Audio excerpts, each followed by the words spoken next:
And joining me now via Skype to discuss this is Executive Director, Live Abundantly, Dr. Onyerinma.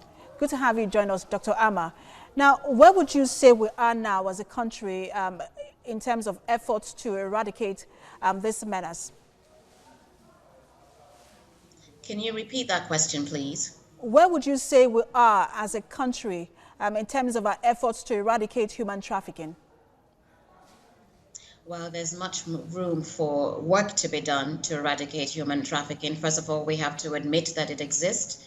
Then we have to take all measures possible to educate people on human trafficking and the extent of human trafficking. And then we have to have laws in place that are adopted nationally across the board that will protect people from human traffickers, and for those who are trafficked to have some kind of recompensation, as well as for those who do it to be punished by the law to the fullest extent. All right, so a report from the United States on human trafficking places Nigeria on tier 2. And according to that report, the government of Nigeria does not fully meet the minimum standards for the elimination of trafficking. Do you think that that's a fair assessment of efforts so far? It is very fair, and it's absolutely honest. We're still sort of touching the ground. We haven't really gone deep enough to deal with the menace. It is a menace to society. It's a violation of people's rights. We as a country need to understand and respect people's rights, and we have to make sure all measures are in place. And when we speak of measures, it does include not just supporting the first responders who go out there, but also making sure that there are measures for the victims of human trafficking to re-assimilate into society. The reason why people end up being trafficked is because of poverty, because of lack of income.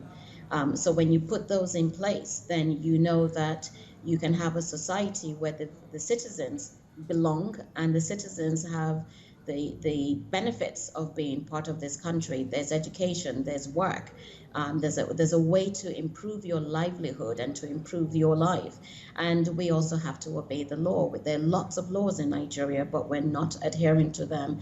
When people report, they should be prosecuted. And if we're aware of it, then we should speak up. All right, so we've seen people who were trafficked, evacuated back to the country, and then they embark on that same journey all over again. What do you think can be done going forward? There are three things that I always talk about. One of the things that really ails us in Nigeria is a lack of data. We do not have accurate data on what is going on in the field of human trafficking. Secondly is the lack of education on what it means to be deceived or coerced into trafficking.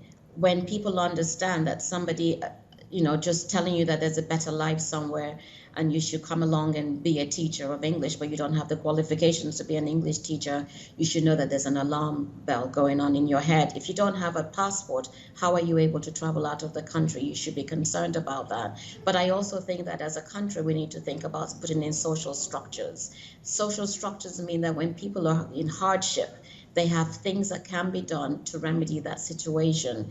It's not about just giving people job training. It's about having jobs, but it's also about having support for those who are going through these difficult challenges. Executive Director, Live Abundantly, Dr. Onyerinma, thanks for talking to us. Thank you very much for having us.